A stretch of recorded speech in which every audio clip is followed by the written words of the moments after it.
श्री स्वामी समर्थ तुम्हा सर्वांचं माझ्या चॅनलमध्ये मनापासून स्वागत आहे। तर बघा, आज आहे संकष्ट चतुर्थी, या वर्षातील पहिली संकष्ट चतुर्थी आणि योगायोग ही संकष्ट चतुर्थी सोमवारी आलेली आहे।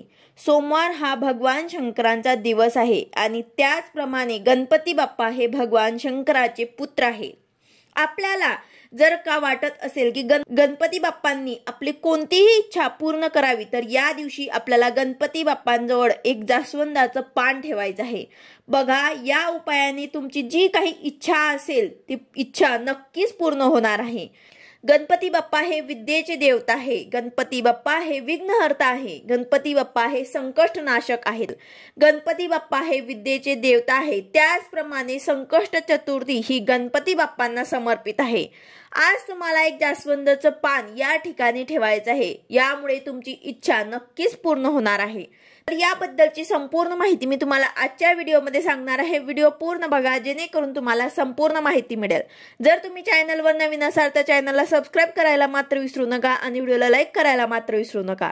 तर संकष्ट चतुर्थीला गणपती बाप्पांची विधिवत पूजा करायची असते। गणपती बाप्पांना अभिषेक करून त्यांची पूजा आपल्याला करायची असते। अभिषेक करताना तुम्ही गणपती अथर्वशीर्षाचे पठण तुम्ही करू शकतात किंवा मग ओम गण गणपते नमः या मंत्राचा जप करून सुद्धा तुम्ही अभिषेक केला तरी सुद्धा चालेल। यानंतर गणपती बाप्पांना हळदी कुंकू अक्षता धूप दीप ओवाळून पंचोपचार पूजन करायचं असतं। जास्वंदाचं फूल, दुर्वा, त्याचप्रमाणे गुळ खोबऱ्याचा नैवेद्य सुद्धा गणपती बाप्पांना दाखवायचा असतो। संकष्ट चतुर्थी ही गणपती बाप्पांना समर्पित असल्यामुळे या दिवशी तुम्हाला गणपती बाप्पांची या पद्धतीने पूजा करायची आहे। तुम्ही उपवास करा किंवा नका करू, पण गणपती बाप्पांची पूजा या पद्धतीने प्रत्येक संकष्ट चतुर्थीला तुम्हाला करायची आहे। त्याचप्रमाणे तुम्हाला जे काही उपाय आणि सेवा करायचे असतील ते सुद्धा तुम्ही आज करू शकतात, कारण आज जेही काही आपण सेवा आणि उपाय करतो तर गणपती बाप्पा त्याचे फळ आपल्याला नक्कीच देतात। तर आज जो मी तुम्हाला उपाय सांगणार आहे तो उपाय तुम्ही कधीही दिवसभरामध्ये करू शकतात। या उपायासाठी तुम्हाला एक जास्वंदाचं पान घ्यायचं आहे। त्यानंतर तुम्हाला एक छोटासा लाल कापड घ्यायचा आहे। हा कापड नवीन असावा, स्वच्छ असावा। लाल कलरचा तुम्हाला छोटासा एक कपडा घ्यायचा आहे। जास्वंदाचं पान घ्यायचं आहे। यानंतर 21 दुर्वा तुम्हाला घ्यायचे आहे आणि तुम्हाला तुमच्या देवघरात बसायचे आहे। ज्या वेळेस तुम्ही हा उपाय करणार त्यावेळेस तुम्हाला देवघरामध्ये धूप दीप लावून घ्यायचा आहे। बसण्यासाठी तुम्हाला आसन घ्यायचं आहे। आपल्या कपाळाला हळदी कुंकू लावून घ्यायचं आहे। यानंतर जो काही आपण उपाय करणार आहे तर त्यासाठी आपण जो कपडा घेतलेला आहे ते आपल्याला गणपती बाप्पांच्या समोर ठेवायचं आहे। यानंतर यामध्ये आपल्याला 21 दुर्वा ठेवायचे आहे। आता हे दुर्वा तुम्हाला एक एक करून ठेवायचे आहे आणि गणपती बाप्पांचा मंत्रांचा तुम्हाला जप सुद्धा करायचा आहे।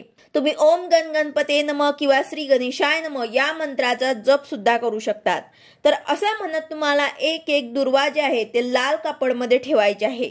त्यानंतर हे जास्वंदाचं पान तुम्हाला घ्यायचं आहे आणि त्या पानावरती तुम्हाला जास्वंदाच्या काडीने किंवा मग दुर्वाने तुम्ही थोडंसं कुंकू ओलं करून घ्या आणि त्याने तुमची जी काही इच्छा असेल ते तुम्हाला त्या पानावरती लिहायचे आहे। तुम्ही शिक्षणासाठी हा उपाय करत असाल तर तुम्हाला तिथे शिक्षण असं लिहायचं आहे। नोकरीसाठी करत असाल तर नोकरी, धंद्यासाठी करत असाल तर धंदा, व्यवसाय प्रगती, घर बांधकाम, म्हणजे बघा तुमची जी काही इच्छा असेल ती इच्छा तुम्हाला थोडक्यात शॉर्ट फॉर्म मध्ये तुम्हाला तिथे लिहायची आहे। धन संपत्ती, तुम्हाला जर का पैशांचे प्रॉब्लेम असेल तर पैसे मिळणे किंवा कर्ज कमी होणे, जीही काही तुमची प्रॉब्लेम आहे, जी काही तुमची समस्या असेल ते तुम्हाला त्या पानावर लिहायचे आहे आणि हे पान तुम्हाला त्या लाल कपड्यामध्ये ठेवायचं आहे। त्याचबरोबर तुम्हाला हे पान ठेवताना देठ जे आहे ते गणपती बाप्पांकडे येईल अशा पद्धतीने तुम्हाला हे पान जे आहे ते ठेवायचं असतं। तसेच तुम्हाला दुर्वा सुद्धा गणपती बाप्पांकडे त्यांचं देठ येईल अशा प्रकारे तुम्हाला दुर्वा ठेवायची आहे। सर्व तुम्हाला बांधायचं आहे, एक पोटली तयार करायची आहे। त्यानंतर ही पोटली तुम्हाला हातात घ्यायची आहे आणि तुम्हाला 108 वेळा ओम विघ्नहर्ताय नमः, ओम विघ्नहर्ताय नमः या मंत्राचा जप करायचा आहे। यानंतर एक वेळा गणपती अथर्वशीर्षाचे पठण करायचे आहे। फलश्रुती देखील तुम्हाला म्हणायचे आहे। त्याचबरोबर एक वेळा गणपती संकटनाशक स्तोत्र याचे सुद्धा तुम्हाला एक वेळा पठण करायचे आहे।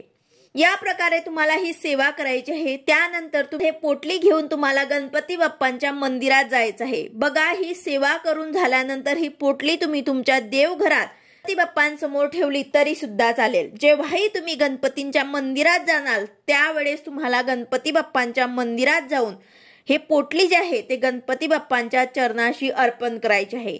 आता बघा, ही सेवा करताना गणपती बाप्पांना तुमची जी काही इच्छा असेल ते तुम्हाला सांगायचे आहे। तसेच गणपती बाप्पांच्या मंदिरात गेल्यानंतर ही पोटली गणपतींच्या चरणाशी अर्पण करून तिथे देखील तुमची इच्छा सांगायची आहे। जी ही तुमची काही इच्छा असेल ते पूर्ण व्हावी अशी गणपती बाप्पांना प्रार्थना करायची आहे। त्यानंतर ही पोटली तुम्हाला परत घरी घेऊन यायचं आहे आणि आपल्या देवघरात गणपती बाप्पांकडे ठेवायची आहे। आणि दुसऱ्या दिवशी देवपूजा झाल्यानंतर ही पोटली तुम्हाला उचलून, का तुम्ही पैशांच्या बाबतीत काही अडचण असेल तर ही पोटली तुम्हाला तुमच्या कपाटामध्ये तिजोरीमध्ये ठेवायची आहे। तसेच जर तुम्ही हा उपाय जर तुमच्या मुलांसाठी करत असाल तर तुम्हाला त्यांच्या रूममध्ये जिथे कुठे ते अभ्यास करत असतील तिथे तुम्हाला ठेवायचे आहे। त्यांच्या शिक्षणासाठी जर तुम्ही हा उपाय करत असाल तर त्यांच्या रूममध्ये ते जिथे अभ्यास करत असतील तिथे तुम्हाला ठेवायचं आहे। तर अशा प्रकारे तुम्हाला जे काही समस्या असेल, अडचण असेल त्यासाठी तुम्ही हा उपाय करू शकतात। बघा, वर्षातली पहिली संकष्ट चतुर्थी आहे, तुम्ही आवर्जून हा उपाय करून बघा, जेणेकरून तुमच्या मुलांची, तुमच्या पतीची प्रगती देखील होईल। आणि घरामध्ये जर तुम्हाला काही पैशांची प्रॉब्लेम असेल तरी सुद्धा तुम्ही हा उपाय करू शकतात। व्हिडिओ आवडला असेल तर लाईक करा, शेअर करा, सबस्क्राईब करा। भेटूया अशाच नवीन व्हिडिओ सोबत। श्री स्वामी समर्थ।